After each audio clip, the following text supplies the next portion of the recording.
Assalamualaikum warahmatullahi wabarakatuh teman-teman. Selama beberapa menit ke depan, kami dari kelompok 4 akan menemani kalian dengan tema pembahasan stres dan manajemen stres. Adapun anggota dari kelompok kami, saya sendiri Anissa, kemudian Ariel, Anita, dan juga Akila. Tanpa berlama-lama, mari kita langsung masuk saja ke pembahasan kita kali ini, yaitu pengertian stres. Stres itu apa sih? Stres merupakan suatu reaksi mental maupun batin sebagai akibat dari ketidaknyamanan individu terhadap situasi yang mengancam keberadaannya. Adapun penyebab stres atau yang disebut dengan stresor dibagi menjadi dua. Yang pertama, stresor eksternal.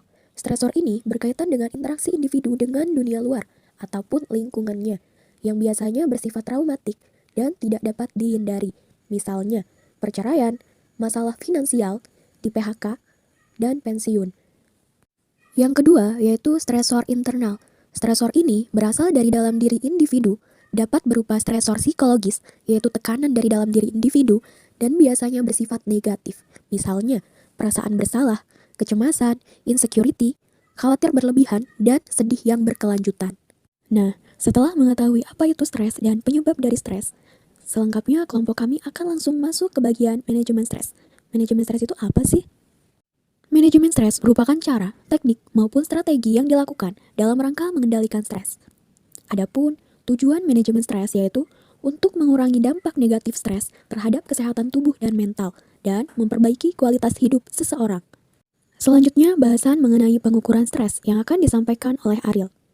Setelah mengetahui apa itu manajemen stres, kita akan membahas tentang pengukuran stres. Pada pengukuran stres ini, kita akan tahu sudah sejauh mana stres yang kita hadapi dan cara penanganannya. Pengukuran stres ini bisa dilakukan dengan beberapa cara. Cara pengukuran stres yang pertama, kita bisa memanfaatkan majunya teknologi untuk menggunakan alat ukur stres yang tersedia di internet. Alat ukur stres ini memiliki perhitungan dan skala masing-masing untuk mengukur seberapa berat stres yang seseorang alami. Contohnya seperti PSS atau Perceived Stress Scale.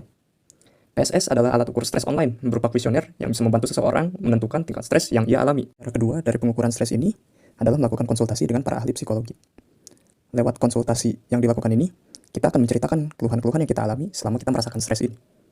Dari konsultasi yang dilakukan, kita bisa tahu seberapa parah stres yang kita alami dan bagaimana cara untuk mengatasinya. Sekian dari saya, selanjutnya akan dibawakan oleh Anita. Coping merupakan suatu proses yang dilakukan setiap waktu dalam lingkungan keluarga, lingkungan kerja, sekolah, maupun masyarakat. Coping digunakan seseorang untuk mengatasi stres dan hambatan-hambatan yang dialami.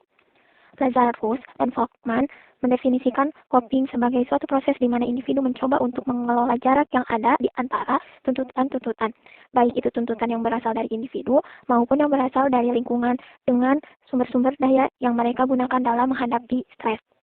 Jadi, dari pengertian di atas, dapat disimpulkan bahwa coping adalah segala usaha individu untuk mengatur tuntutan lingkungan dan segala konflik yang muncul, mengurangi ketidaksesuaian atau kesenjangan persepsi antara tuntutan situasi, baik yang berasal dari individu maupun lingkungan dengan sumber daya yang mereka gunakan dalam menghadapi stres. Macam-macam coping. Ada coping psikologis.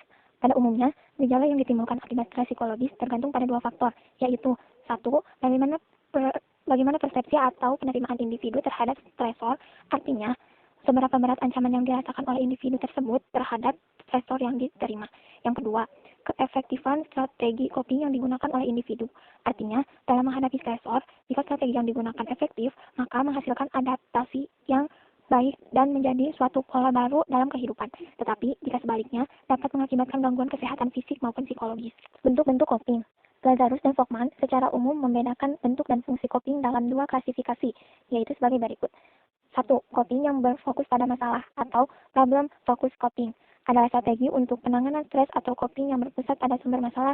Individu berusaha langsung menghadapi sumber masalah, mengubah lingkungan yang menyebabkan stres, dan berusaha menyelesaikannya sehingga pada akhirnya stres akan berkurang atau hilang.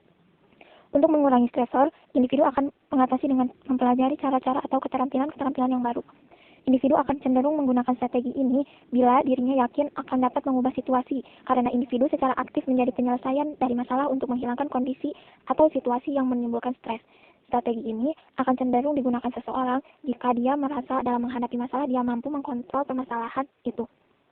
Yang kedua, coping yang berfokus pada emosi atau emotion focus coping adalah strategi penanganan stres di mana individu memberi respon terhadap situasi stres dengan cara emosional. Digunakan untuk mengatur respon emosional terhadap stres. Pengaturan ini melalui perilaku individu, bagaimana meniadakan fakta-fakta yang tidak menyenangkan.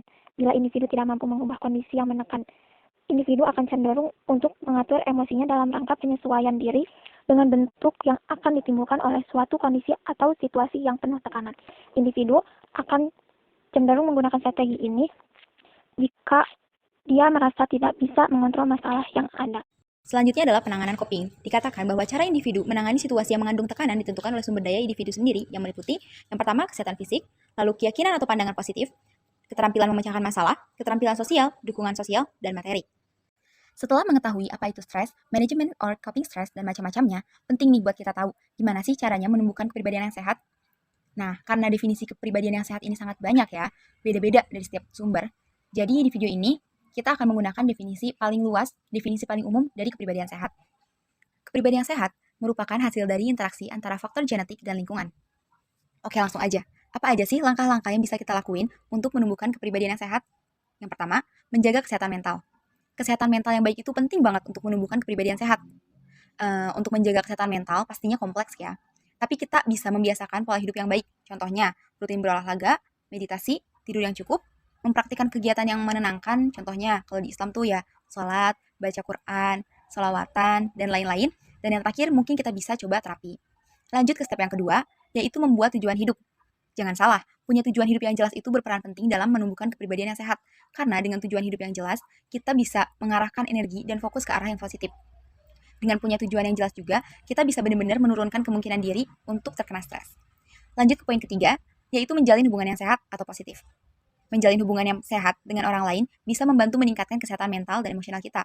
Coba buat jalin hubungan yang mendukung, saling memperkuat dan memberikan dukungan emosional. Kayak sekarang lagi marak-maraknya kan topik tentang toxic people, toxic relationship, red flag, yang ya kalau usahain gitu. Waktu kita udah tahu itu, kita berusaha buat ngejauhin dari itu semua. Next yang keempat, yaitu meningkatkan keterampilan sosial.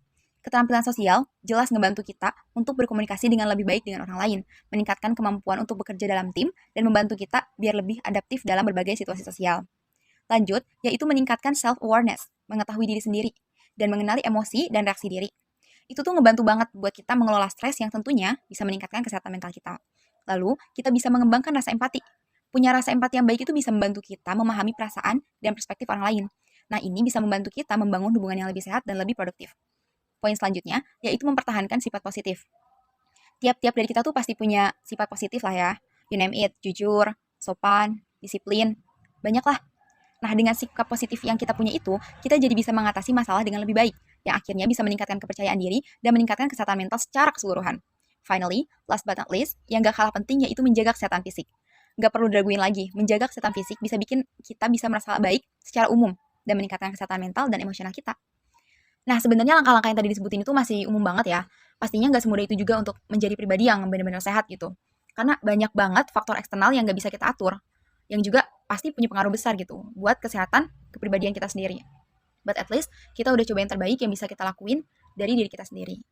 Sekian video dari kelompok 4. Terima kasih telah menonton sampai habis. Wassalamualaikum warahmatullahi wabarakatuh.